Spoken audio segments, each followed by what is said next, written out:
Okay, ni sekarang kalau mau check troubleshoot in-tank in-tank, first dia boleh jadi konektor kat sini sumbat. Kebiasaan kat sini sumbat. So kebiasaan kat sini konektor ni kasi buka dulu, kasi pusing sini. Guna je long nose punya tayar, lepas kasi pusing, so lepas.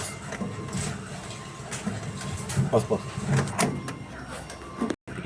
Okay, dah buka. Cabut tarik ni. Lepas tu hose ni boleh buka. Kita buka hose ni.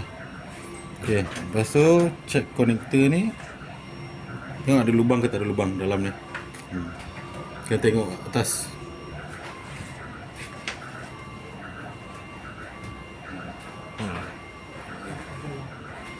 Okay, so kalau ada lubang okey lah.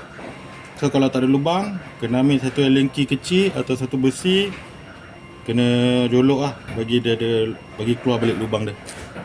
Kalau last option betul-betul kena tukar. Biasa benda ni dia tukar dengan in-tank. Dia datang one set, dia tak dijual satu-satu. Okay, so kalau dah okey apa semua, dah ada lubang, boleh pasang balik je lah. So pasang balik.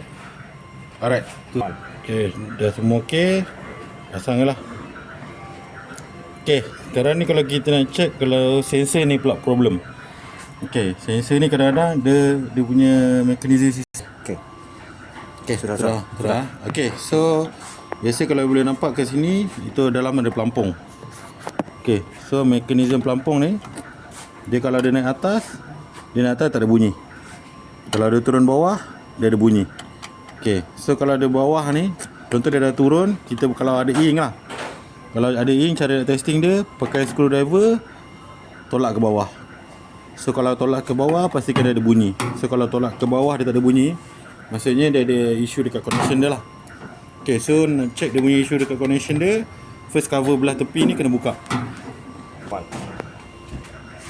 Okay, so connection wiring dia, first kita kena tahu kat mana kita punya LED punya alarm. So kat sini luar. So kat sini kita punya LED alarm. So LED alarm kita, so dia akan sambung wiring kat belakang sini. Okay, so kat sini biasa kena check. Okay, kalau macam ni biasa, kalau dia tak bunyi, kebiasaan akan ada wiring longgar.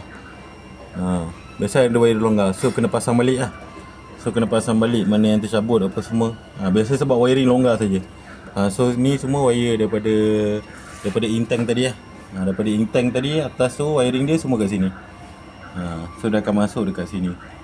So andai kata dah masuk semua dah betul, maksudnya memang sensor terosak lah. So kalau wiring dah betul, semua dah on apa semua, tapi still problem, so kena tukar. So jawapan dia memang kena tukar baru je kalau sensor dah rosak.